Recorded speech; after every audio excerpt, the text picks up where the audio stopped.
কি গো, চুপ করে রয়েছো কেন? ছোট মামা কি এদিক দিয়ে গেছে? মুশকিল হলো, সবে পাশ ফিরে শুয়েছি, হঠাৎ দেখি কখন উঠে চলে গেছে। ও নিত্যদা বাইরে বেরিয়ে টেরিয়ে যায়নি তো? আচ্ছা, এত অধীর হচ্ছে কেন? এই তো এক্ষুনি আমাদের সামনে দিয়ে গেল। তাই বলো, তাহলে এতক্ষণ চুপ করেছিলে কেন? না মানে ওই তোমার অস্থির ভাব দেখে কেমন যেন ভয় পেয়ে গেলাম তাই। আচ্ছা, এত ঘাবড়াচ্ছ কেন বলো তো? আমরা তো রয়েছি নাকি? দিশা জঙ্গলে গেছে হয়তো নিত্য কর্মটর্ম সারতে। সেটা সারতে ওখানে যাবে কেন? আর যদিও বা যায়, এদিক দিয়ে যাবার কি আছে? এদিক দিয়ে গেলে তো সেই পঞ্চবটি পেরিয়ে কবরডাঙ্গা পেরিয়ে। বটেই তো। ছোট মামাকে নিয়ে ভারী মুশকিল জানো তো। কেন বলুন তো, আপনি আবার কি ভাবছেন? ছোট মামা ভারী জেদি আর একগুঁয়ে মানুষ। একবার যেটা মাথায় ঢোকে সেটা মাথা থেকে বার করে কার সাধ্যি। নিজের শরীর পাত করবে, আবার আমাকেও পাপের সাগরে ভাসাবে। তবে আমাকেও ভুল চিনেছে। ওর রোগ যদি আমি ওর শরীর থেকে না বার করি তো আমার নামও হৃদয় ঠাকুর নয়। ধ্যান দেখাচ্ছে আমার, ধ্যান। ধ্যান? তার মানে পঞ্চবটি বনেতে এখন ধ্যান করতে গেল? কি বলি বলো দেখিনি।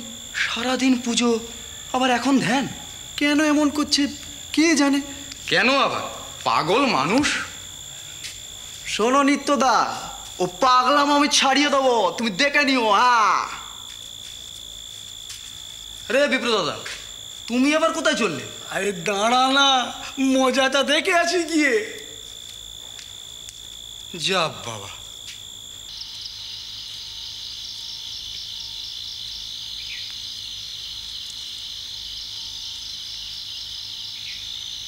গেল কোথায়?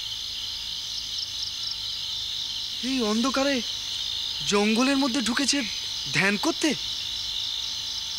এও কি সম্ভব? এই তো বিপ্র দাদা, শোনো তো। হ্যাঁ বলুন ঠাকুর মশাই। একটা কাজ করো তো বাপু। হ্যাঁ, তুমি একটু এদিক দিয়ে গিয়ে দেখো তো, আমি এদিক দিয়ে যাই। আমাকে মাফ করবেন, আমি পারবো না। কেন? আচ্ছা, আপনার মামা পাগল বলে আমাকেও কি পাগল ঠাকুরেছেন নাকি? আরে লোকটাকে তো খুঁজে বার করতে হবে নাকি? এই জঙ্গলের মধ্যে ঢুকলো কিনা সেটা অন্তত জানি। আমার তো কোনো দায় নেই মশাই। ওই খানা খন্দে ভরা জঙ্গল, কি নেই ওখানে? তার উপরে আবার কবরস্থান, শেষে ভূত প্রেত এসে ধরে আমার ঘাড় মোটকে দিক আর কি। আমি বলে দিনের বেলাতেই ওই জঙ্গলে ঢুকবো না, তাই আবার রাতে। তাহলে তুমি থাকো, আমি যাই। আমাকে তো যেতেই হবে, সে ভূতেই ধরুক আর দানবেই খাক, আমার মামা বলে কথা। এই তো নিত্য দাদা, হারিকেনটা দাও দেখিনি। কেন, কি হবে? একবার ভেতরটা দেখে আসি। থাক না, ছেড়ে রাখো না মানুষটাকে। কি বলছো? এই জঙ্গলের মধ্যে মামার যদি কিছু বিপদ আপদ হয়? আচ্ছা, তোমরা সবাই মিলে সব সময় একটা মানুষকে ব্যতিব্যস্ত করছো। কে জানে, হয়তো জঙ্গলে বসে উনি ভগবানকে ডাকছেন। আচ্ছা, এ সময় কি তাকে বিরক্ত করা উচিত? এই বললে নিত্যকর্ম করতে গেছে, এই বলছো ধ্যানে বসেছে।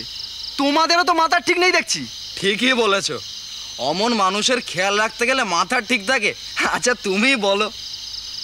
এটা অবশ্য ভুল বলনি, কিন্তু এখন আমি কি করি? ভরসা দিচ্ছ কি?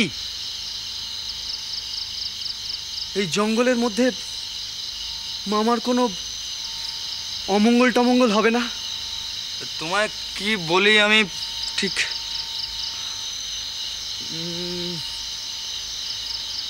না, মামার কোনো অমঙ্গল টমঙ্গল হবে না। তবে একটিবার নিজে চোখে দেখার স্বাদ কিছুতেই ছাড়তে পারছি না। মামা জঙ্গলের মধ্যে বসে করছেটা কি? কিন্তু মুশকিল হচ্ছে, মামা যদি সত্যিই ধ্যান করে তবে সামনে যাওয়া উচিত হবে না। তখন হয়তো এমন খেপান খেপলো যে এই রাতেই তল্পি তল্পা গুটিয়ে চললো। তখন আমার বাবারও ক্ষমতা নেই যে মামাকে আটকাবো।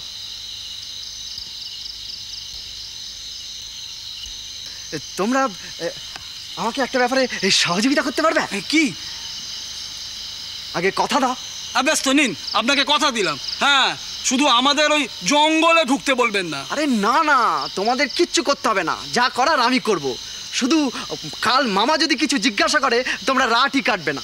মামা যেন কোনো মতেই কিছু জানতে না পারে, বুঝলে? কিন্তু আগে শুনি। মামাকে ভয় দেখাবো। কিন্তু কিভাবে? ঢিল ছুড়বো। খুব রকম হবে। কিন্তু যদি কোনো চোট টোট লাগে? আরে না না, কোনো চোট লাগবে না।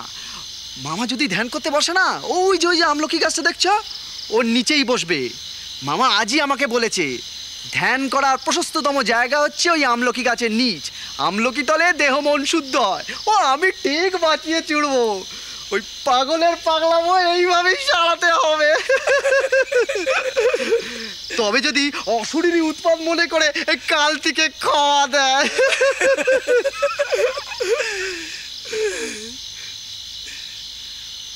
ও বিপ্রদা, আমাকে কটাই ঢালা দাও তো, মাটির ঢালা। এই তাই নিন না, যা মজা হবে না। কিন্তু কিন্তু কি? যদি বেরিয়ে তাড়া করে? আরে না না, ও জঙ্গল নড়ে উঠলেই আমরা গাটা কাটো। আমি কিন্তু বাবু এসবের মধ্যে নেই। ওই সেজে বাবু জানতে পারলে আমার চাকরিটি যাবে। আমি চললাম। বিপ্রদা, তুমিও মারো। না ঠাকুর মশাই, মাফ করবেন, আমি ঢিল ছুঁড়বো না। না দেখিন মশাই, মাফ করবে না, আমি ঢিল চিনবে না। ভীতি কথা কার। চলো আমাকে আরো কটা ঢিল দাও। এই হলো গিয়ে ব্রহ্মদত্তির নামে। এই হলো গিয়ে মন্দভূতের নামে। এই হলো গিয়ে শাকচুন্নির নামে। আরেকটা ঢিল দাও দেখিনি। রগরটা দেখো কি হয়। এই হলো গিয়ে কমন্দভূতের নামে। ও এইবার মজাটা দেখো, দেখো এবার মজাটা আমার কি হয়।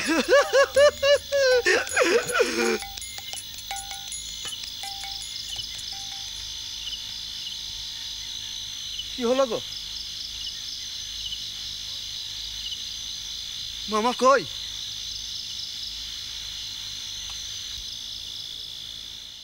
মেজু মামা, বাবা কতদিন পর তোমাকে দেখলুম। বড়দাদা মারা যাওয়ার পর গদাইটা একেবারে রাতারাতি লায়ক হয়ে উঠল। এত কাজে ব্যস্ত, গায়ে অবধি গিয়ে আমাদের খবরটুকু নেওয়ার পর্যন্ত সময় হয় না তার। আমরা জানি আমরা তার কেউ না, আমরা তার পর। কিন্তু কিন্তু মায়ের কথাটা ভাববার সময় হয় না তার। একবারও ভেবেছে যে মা মানে গর্ভধারিণী? ছোট মামার গায়ে গা লাগিয়ে থাকতে থাকতে আমার নিজের বোধ গম্যি জ্ঞান বুদ্ধি সব লোপ পেতে বসেছে। কি রহস্য করছিস? রোশো এই তো সবে এসেছো, একবেলা যাক তাহলেই বুঝবে। ও ছোট মামা, মেজু মামা এসেছে গো। মেজু মামা, দিদিমা পাঠিয়েছে তোমার খোঁজ খবর নিতে। নাও তাড়াতাড়ি পুজো সেরে নাও। ছেলেবেলার রোগটা আবার ফিরে এলো কিনা কে জানে। কোন রোগ? সেই যে ভাব হতো, পথে ঘাটে জ্ঞান হারাতো। না, জ্ঞান এখন টনটনে, তবে সব জ্ঞান মায়ের মূর্তিতে সঁপে দিয়ে বসে আছে। শ্রীরাম